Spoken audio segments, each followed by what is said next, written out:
नमस्कार मंडळी. तर आज आपण बनवणार आहोत चिकनची रेसिपी. त्यासाठी ना मी इथे चिकन व्यवस्थित वॉश करून घेतलं आहे. कांदा कचकच कापून वाटण पण रेडी करून घेतलं आहे. त्याच्यानंतर आहे ना गॅसवरती आपल्याला ठेवायचे तईमध्ये तेल टाकायचं आहे. तेल चांगला तापला की कांदा त्याच्यामध्ये परतून घ्यायचा आहे. कांदा व्यवस्थित परता नाही तर माझ्यासारखा असा करपवून घ्याल. नंतर जगभराचे मसाले टाकून जो आपण वाटण रेडी केला होता तो पण त्याच्यामध्ये टाकून घ्यायचा आहे.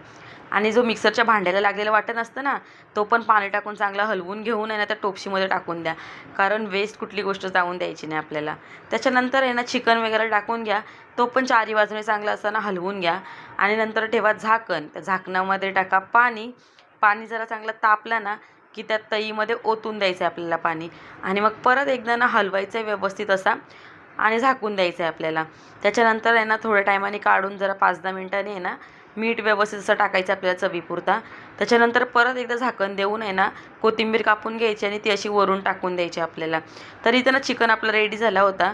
तर इथं ना डिश रेडी करायला घेतली होती मी. कांदा वगैरे घेतला आणि अशी भाकरी घेतली बघा, अशी मऊ लुसलुशीत आहे एकदम. याची रेसिपी जर तुम्हाला पाहिजे असेल ना तर मी याची पण व्हिडिओ टाकीन एक.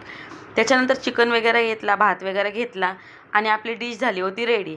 तर चला या मंडळी जेवायला.